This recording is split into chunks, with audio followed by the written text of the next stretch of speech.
दोस्तों, एक छोटी सी कहानी है। दो दोस्त आपस में झगड़ रहे थे।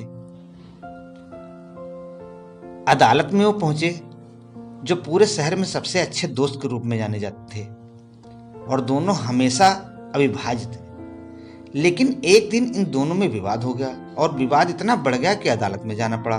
तो न्यायाधीश ने उनसे पूछा, तुम लड़ क्यों रहे हो?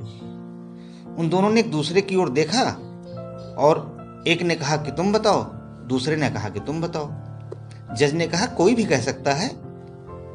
उन्होंने कहा, यह हमारे लिए शर्मनाक है और अगर आप हमें यह नहीं कहने देंगे तो हम कोई भी सजा स्वीकार करेंगे। न्यायाधीश ने कहा, ऐसी कोई बात नहीं है।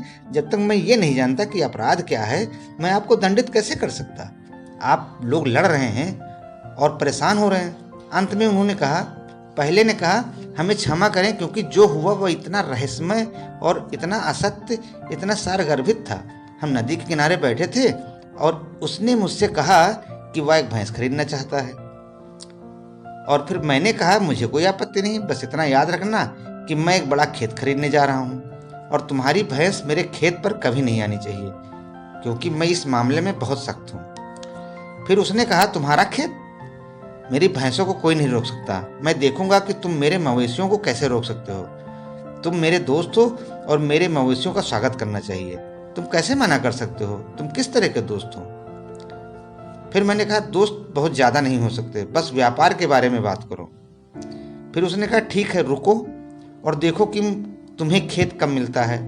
फिर मैंने अपनी एक उंगली से एक वर्ग बनाया और कहा, ये मेरा खेत है, तुम्हारी भैंस कहाँ है? फिर उसने बस मेरे खेत में उंगलियां दौड़ाई और कहा, यहाँ मेरी भैंस है, अब देखो तुम क्या करते हो। और हम लड़ने लगे। तब न्यायाधीश ने कहा, लेकिन खेत और भैंस कहाँ हैं? उन्होंने कहा, इसी के बारे में बात करने में हमें मुश्किल हो रही है। ये बहुत रहस्यमय है। कुछ भी नहीं है, कोई भैंस नहीं, कोई खेत नहीं, बस खाली बात है। और अब हम कल्पना के कारण इस लड़ाई के बारे में भूल गए हैं। आप उन पर हंस सकते हैं, लेकिन क्या आपने इसके बारे में सोचा है? क्या ज्यादातर लोग इस तरह की बात पर बहस नहीं करते? क्या इस तरह की बातें या बहस करना उचित है? क्या इससे कोई समस्या सुलझने वाली है जो असल में कोई समस्या ही नहीं है? तो दोस्तों, बेकार की बहस करना बेकार होता है, जिसके कोई वजूद ना हो, जिसकी कोई समस्या ही ना हो, जो काल्पनिक हो। दोस्तों, वीडियो यदि पसंद आई हो तो ऐसी ही और भी प्रेरणा से भरपूर कहानियों को सुनने के लिए इस चैनल से जुड़े रहें और लाइक, शेयर और चैनल को सब्सक्राइब करना ना भूलें। मिलते हैं अगले एक नई जबरदस्त कहानी के साथ। तब तक के लिए धन्यवाद। जय हिंद।